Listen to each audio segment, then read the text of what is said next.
Merhaba arkadaşlar, ben Bülent. Bugün sizlere daha önce de birkaç videomda da görmüşsünüzdür, izlemişsinizdir belki. Kullanmadığınız cep telefonunu araç kamerası olarak kullanabilirsiniz. Bununla ilgili bazı videolar atıyordum. Çektiğim görüntüleri falan da YouTube kanalıma paylaşma sunuyordum. Şimdi bu görüntüleri nasıl çekiyorum? Bu eski telefonumu nasıl araç kamerasına çevirdim? Bunu anlatmaya çalışacağım. Ne lazım? İlk önce bir tane Android telefon, kullanmadığınız bir telefon olabilir ya da güncel kullandığınız bir telefon da olabilir. Önemli olan Android çekim gücünün de güzel olması, yani kamera kalitesinin de güzel olması, birçok araç kamerasından daha güzel bir görüntü elde etmenizi sağlıyor.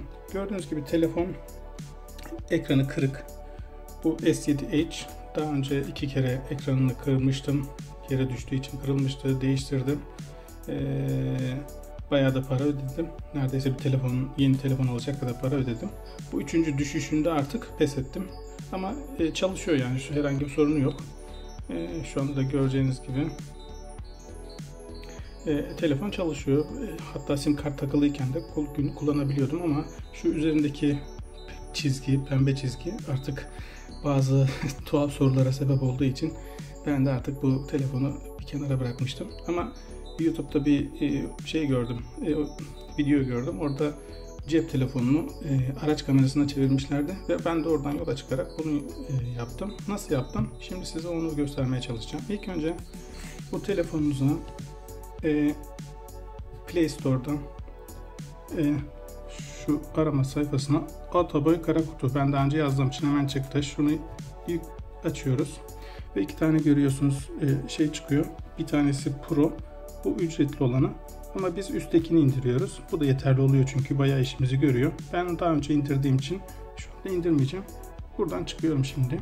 Evet, şimdi uygulamayı şurada gördüğünüz gibi yüklü olan uygulamayı tıklıyorum. Uygulama açılıyor. Evet, gördüğünüz gibi şöyle yan çevireyim. Hemen de çekime başladı. Şunu durduruyorum. Uygulama bu şekilde. Gördüğünüz gibi şurada adres bilgilerinizi yazıyor. Şurada hızını yazıyor.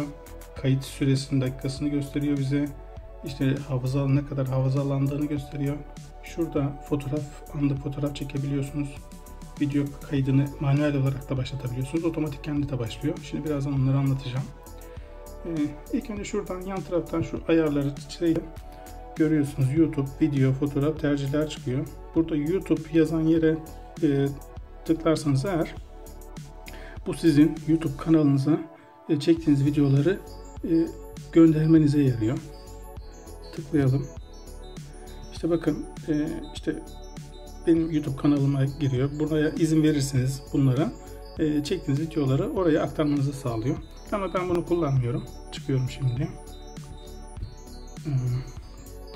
İkincisi video. Videoya tıklıyorum. Bakın burada daha önce çektiğim videolar görünüyor. Depolanıyor. İşte kalitesini görüyorsunuz. Ayarlarını görüyorsunuz. Bu şekilde bunları görebilirsiniz. Buradan geri çıkıyorum. Asıl bizim için önemli olan yerler biraz aşağıda. Fotoğrafa bakıyorsunuz şimdi. Çektiğiniz fotoğraflar da yine burada depolanıyor. Tarihi, saati, konumu, her şeyi gösteriyor. Buradan da çıktım. İşte önemli olan yerlerden biri de bu tercih kısmını. Buradan yapacağımız ayarlar var. İlk önce işte buraya bir kanala hesap ayarı, bu YouTube'da kullanacaksanız eğer yapıyorsunuz, yoksa buna gerek yok. Dili Türkçe, değişik dillerde program, ama biz Türkçe kullanıyoruz doğal olarak. Sonra burada temasına tıkladığınız zaman Windows 8 olarak ya da Round World olarak da kullanabiliyorsunuz. Windows 8'e tıklarsanız şöyle bir şey oluyor. Evet, böyle bir görüntü oluyor. Ama ben daha çok şeyi kullanıyorum. Şuradan ayarlardan geri gelip tema olarak Round World'u kullanıyorum.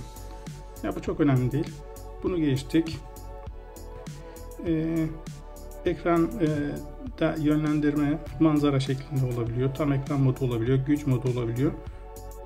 Şurası önemli. Şok algılayıcısı var arkadaşlar. adres gösteriyor bir kere. Adres bilgilerinizi falan gösteriyor. Eğer herhangi bir internet ağı varsa daha net gösteriyor. Ama internet ağı yok da GPS kullanırsa da yine gösteriyor.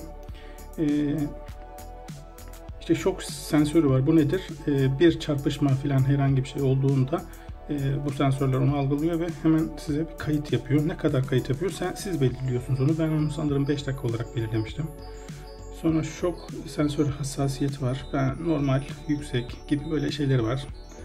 Bunlarla fazla oynamadım ben. Orijinal kendisi varsayılan ayarları bunlar. Hız birimi kilometre saat olarak gösteriyor.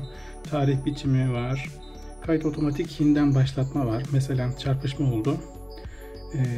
Durdu. Acil kayıt dosyasını açtı. Orayı görüntüyü kaydetti. Sonra yeniden normale dönebilir. Onun için bu. Şuraya tiki işaretliyorsunuz. Oradan devam ediyor. Acil iletişim eğer sim kart takılıysa bu 112 hemen o an çarpışmadan sonra ekrana geliyor. Siz onu arayabilirsiniz. Ama bende sim kart olmadığı için bunu kullanmıyorum. Evet, bir sonraki menü kayıt kısmına gelelim. Burada arka planda kaydettiğini bize gösteriyor. Nereye depolama yapmasını istiyorsanız onu gösteriyor. Video kayıt süresi mesela şunu tıklayalım şimdi.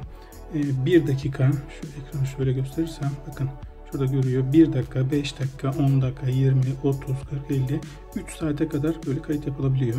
Ama tabi burada 3 saat bu telefonun hafızasıyla da biraz alakalı.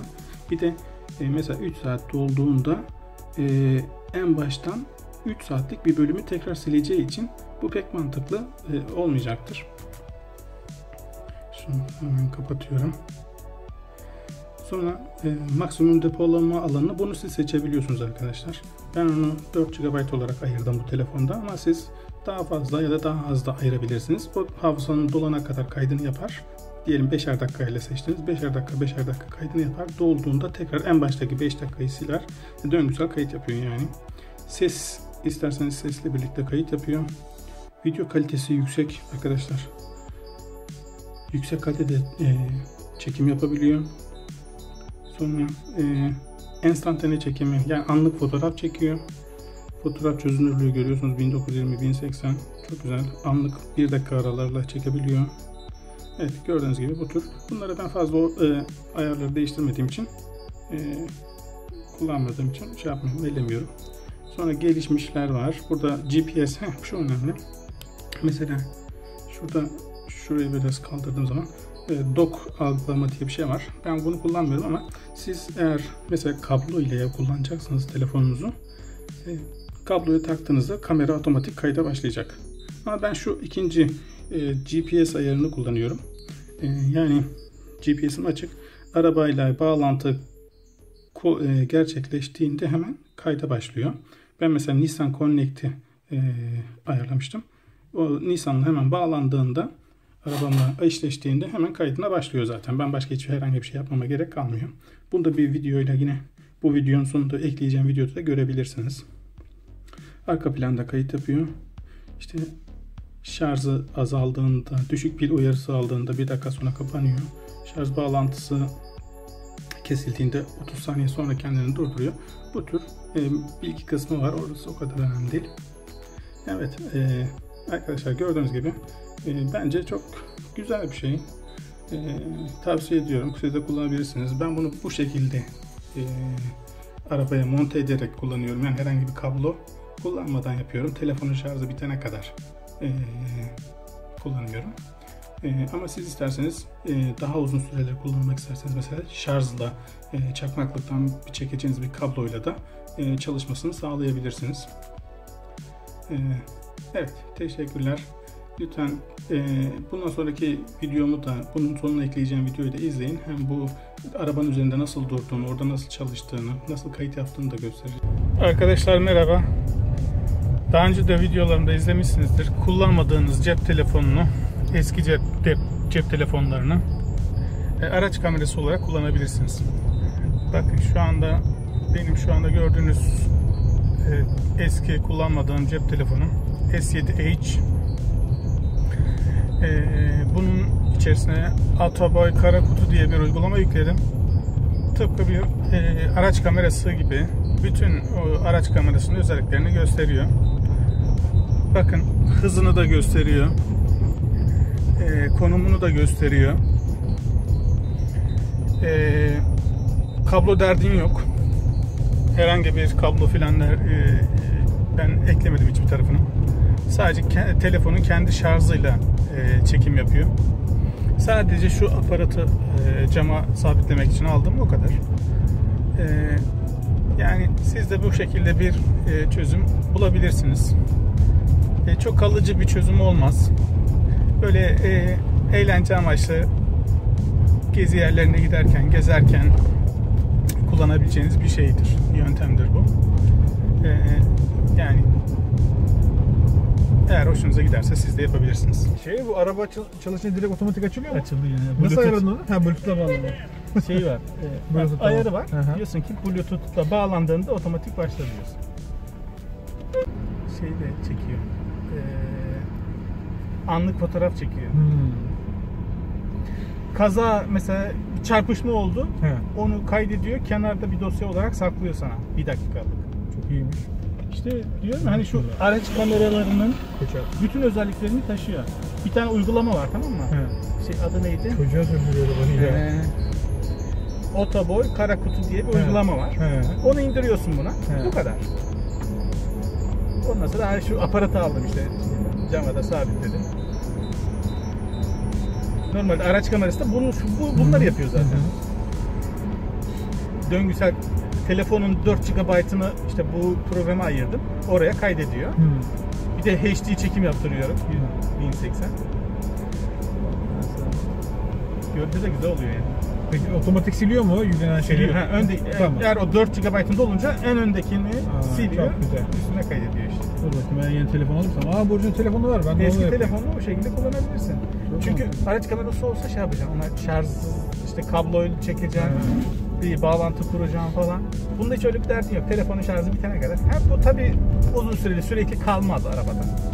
Ya da sıcak güneş mesela, çok sıcakta belki zarar verebilir. Telefonun batarya şişerdiğinden ne olur, öyle zarar verebilir ama şu anda kullanıyoruz. Geçici böyle birer saatlik, yarım saatlik şeyler için kullanılır. ses kaydı yapıyormuş o. Yapıyor.